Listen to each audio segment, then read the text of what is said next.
अब तक की कुछ वीडियोस के माध्यम से हमने अपनी सांसों के अंदर बह रहे पंच तत्वों और ईड़ा नाड़ी, पिंगला नाड़ी और सुषुम्ना नाड़ी के बारे में जाना।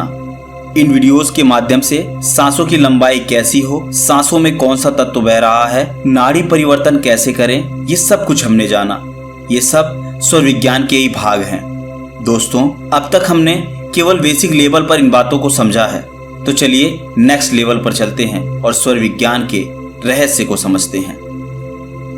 आपको कैसा लगेगा यदि मैं यह कहूं कि दुनिया में ऐसा कोई ज्ञान विज्ञान नहीं है जो कामेश्वर विज्ञान से बढ़कर हो, क्योंकि मनुष्य काम के प्रति इतना रजा हुआ है कि उसको काम के अतिरिक्त कोई अन्य चीज भाती नहीं है। वह किसी भी आध्यात्मिक ज्ञान को परिभाषित करेगा तो काम को केंद्र में रखकर करेगा। दोस्तों, हम न जाने किन ऊट-पटांग कामों में उलझे हुए हैं। जिस चीज को हमें जानना चाहिए हम उसे जानते ही नहीं। आप यह देख ही सकते हैं कि अधिकांश लोग स्वर विज्ञान के बारे में जानते ही नहीं हैं, जबकि वो लोग इसका खुद यूज करते हैं। और जो कुछ लोग इस विज्ञान के बारे में जानते हैं वो शुरू के ज्योतिषीय प्रयोगों में उलझे रहते हैं। वे लोग नाड़ियों को बदलने में ही उलझ कर रह जाते हैं, इतने कंफ्यूज हो जाते हैं कि वो अपने स्वर को बदलने में ही उलझे रह जाते हैं, वे आगे बढ़ ही नहीं पाते। दोस्तों, ये सब स्वर विज्ञान की बेसिक बातें हैं। अभी तो स्वर विज्ञान की ढंग से शुरुआत ही नहीं हुई है। चलिए सबसे पहले यह समझते हैं कि हम इसका यूज कहाँ कहाँ करते हैं। दोस्तों, क्या आप योग करते हैं, प्राणायाम करते होंगे? आपने कुंडलिनी जागरण के बारे में सुना होगा, प्रयोग भी किए होंगे। आपने ऐसे कई व्यक्तियों के बारे में सुना होगा जो केवल नाड़ियों को देखकर हर रोग के बारे में बता देता है। जानते हैं वो कौन सी नाड़ियां देखते हैं? क्या वो धमनियां देखते हैं या सिराएं? दोस्तों, वो नाड़ियां नहीं हैं, वो तो रक्त वाहिकाएं हैं। नाड़ियों में तो प्राण ऊर्जा बहती है। आपने ऐसी कई ज्योतिषों के बारे में सुना होगा जो आपकी नाड़ियों को देखकर आपके भविष्य में होने वाले शुभ अशुभ कार्यों के बारे में बता देता हो, और अधिकांश बार उसके द्वारा बताई गई संभावनाएं सही साबित होती हों। दोस्तों, क्या है ये प्राणायाम, ये अनुलोम विलोम, ये कुंडलिनी जागरण, ये नाड़ी तंत्र विज्ञान? क्या है ये सब? ये सब स्वर विज्ञान के छोटे छोटे भाग हैं। जानते हैं प्राणायाम क्या है? प्राण ऊर्जा को एक आयाम देना प्राणायाम है। अपने प्राण ऊर्जा के साथ कार्य करना, उसे विकसित करना ही प्राणायाम है। उसका उपयोग करना, यही तो है प्राणायाम। कुंडलिनी साधना क्या है?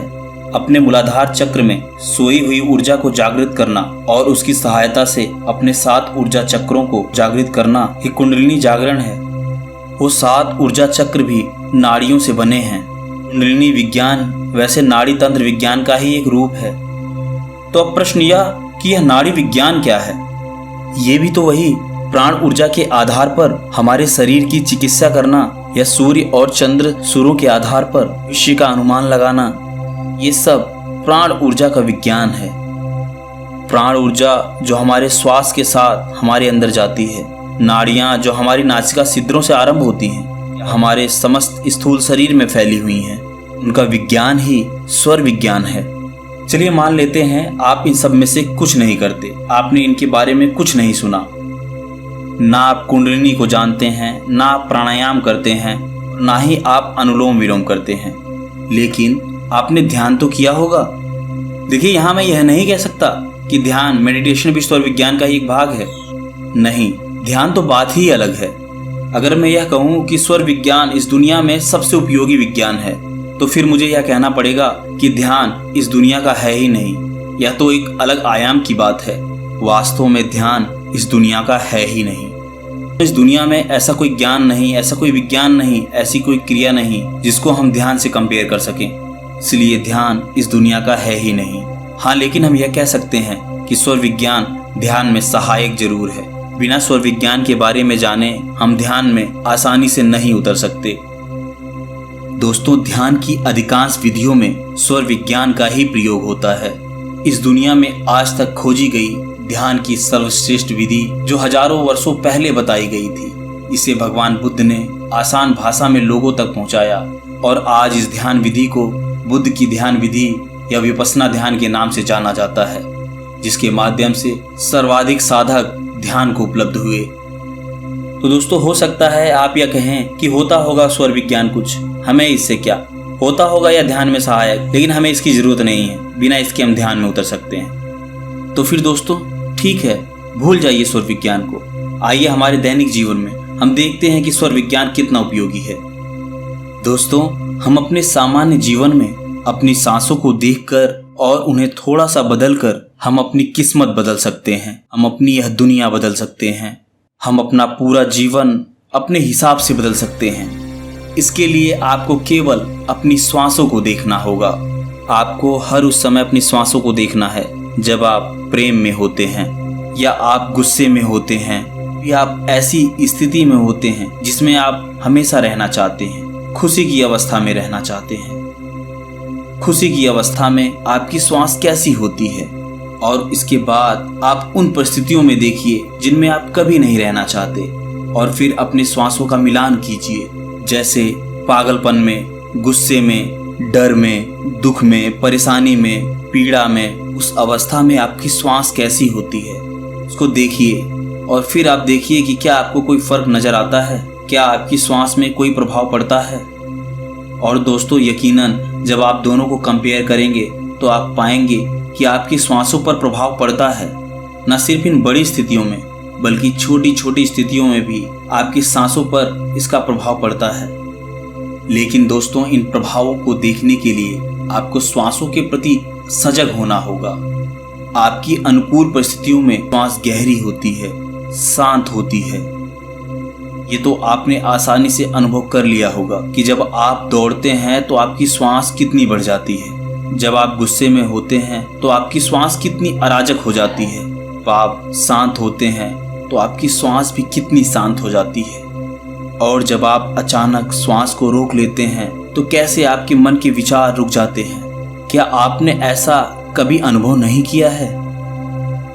यदि किया है तो आप यह सोचिए कि हमारे जीवन की हर घटना से हमारी श्वास प्रभाव पड़ता है, हमारी आसपास की परिस्थितियों से और हमारी मन स्थिति से। अगर हमारी सांस बदलती है तो क्यों नहीं हम अपनी श्वास को बदलकर अपनी मन स्थिति को नहीं बदल सकते?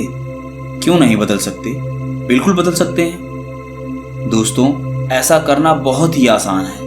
हमारी परिस्थितियों से हमारी मन स्थिति बदलती है, और हमारी मन स्थिति से हमारी श्वास बदलती है, और इसी क्रिया को यदि हम विपरीत दिशा में करें तो इसका उल्टा भी किया जा सकता है। इस श्वास को बदलकर हम अपनी मन स्थिति को बदल सकते हैं। हमारी मन स्थिति बदलने पर हमारी परिस्थितियां अपने आप बदल जाएंगी, और हम वो सब कुछ कर पाएंगे जो हम करना चाहते हैं। हम हर वैसा जीवन जी पाएंगे जैसा जीवन हम जीना चाहते हैं।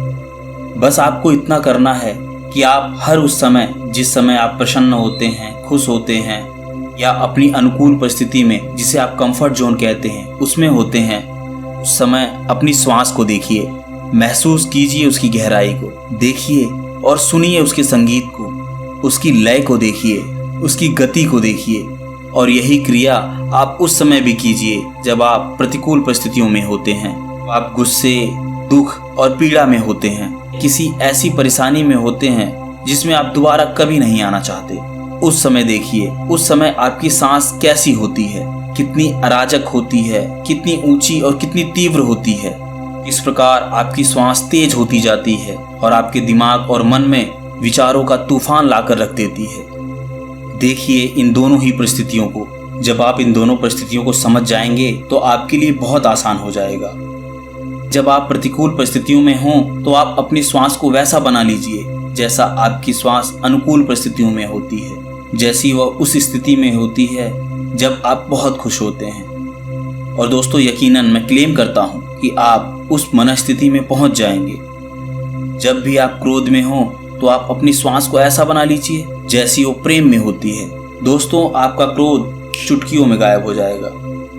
जब भी आप दुख में हो आप अपनी श्वास पर ध्यान दीजिए, आप अपनी श्वास को वैसा बना लीजिए जैसी आपकी श्वासें सुख में होती हैं। आपकी मनस्थिति खुद बदल जाएगी।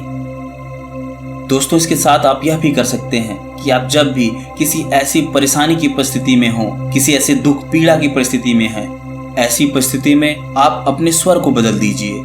जो भी स्वर चल रहा है, यदि चंद्र स्वर चल रहा है तो उसे सूर्य स्वर में बदल लीजिए, और यदि सूर्य स्वर चल रहा है तो उसे चंद्र स्वर में बदल लीजिए। स्वर को कैसे बदलना है और स्वर क्या है, यह मैं अपनी पुरानी वीडियो में बता चुका हूँ। दोस्तों, स्वरों में परिवर्तन भी आपकी परिस्थितियों में परिवर्तन ला सकते हैं, आपकी मन स्थिति में परिवर्तन ला सकते हैं। जब आप अपने स्वरों पर कंट्रोल करना जान जाते हैं तो आपको लगेगा कि आपने समस्त ब्रह्मांड को अपने कंट्रोल में कर लिया है। आपके साथ हर चीज आपके हिसाब से हो रही है। यदि आपने इस कुंजी को पकड़ लिया तो समझ लो आपने अपना पूरा जीवन बदल लिया। लेकिन तभी होगा जब आप करेंगे। यह सिर्फ सुनने या वीडियो देखने से नहीं होगा। यदि मैं कहूँ कि आप मेरी वीडियो देख लीजिए और आप अपनी श्वासों पर कंट्रोल करके कुछ भी पा सकते हैं, तो आप गलत जगह आ गए हैं। आप कहीं और चले जाइए। ये वीडियोस आपको सिर्फ देखकर नहीं बदल सकती, आपको कुछ करना भी होगा। यदि आपने अपने श्वासों को देखना सीख लिया, उसे बदलना सीख लिया, स्वरों को बदलना सीख लिया, नाड़ियों के बारे में जान गए, नाड़ियां बदलना सीख गए, तो आपको जो फायदे मैंने बताए यह तो कुछ भी नहीं है। इससे बड़ी चीज तो यह है कि जब आप अपनी श्वासों को देखेंगे तो आपको एक ऐसा अनुभव होगा जिसका कंपेयर आप किसी से नहीं कर सकते। और दोस्तों, इस अवस्था को हम ध्यान कहते हैं, क्योंकि जब आप अपनी श्वासों को देखना जान जाते हैं तब आप ध्यान में उतरते हैं। और ध्यान वह अवस्था है जो इस आयाम की है नहीं, यह परा आयामी है। जब आप अपने दैनिक कार्यों में अपनी श्वासों पर ध्यान देने लगेंगे, उसे देखने लगेंगे, तब आप श्वासों की कला को जान जाएंगे और ध्यान सधने लगेगा। ऐसी स्थिति में आपको ध्यान करना नहीं होगा, ध्यान होने लगेगा। तब फिर आप कहीं भी चलते, खाते, उठते, बैठते, नहाते ध्यान में ही रहेंगे। ऐसा इसलिए क्योंकि श्वास तो हर समय चलती है, उसे रोकने का कोई उपाय नहीं है। यदि आपकी आदत हो गई श्वास को देखते रहने की, आप हर समय ध्यान में रहेंगे, आप हर समय प्रेजेंट मोमेंट में रहेंगे।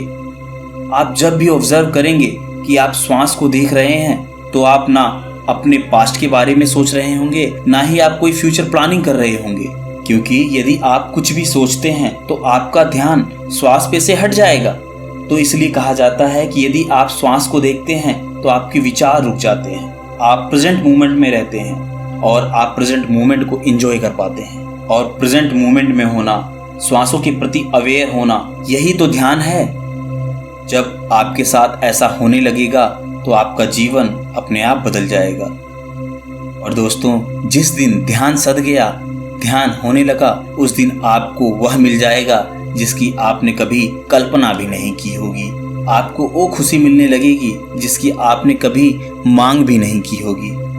और यही ध्यान है, यही विपश्यना है, सिर्फ अपने श्वास को देखते रहना, बस देखते रहना और श्वास को ही देखते रहना। श्वासों को देखते रहने से, श्वासों के प्रति सजग रहने से श्वास गहरी होती जाती है और आप ऐसी मनस्थिति में पहुंच जाते हैं जहां आपका ध्यान उस स्तर पर पहुंच जाता है, उस आयाम पर पहुंच जाता है जिसकी कल्पना शायद आप नहीं कर पाएं। तो यदि आप इसे महसूस करना चाहते हैं तो आइए मेरे साथ श्वासों पर ध्यान कीजिए, कुछ मिनट अभ्यास करिए।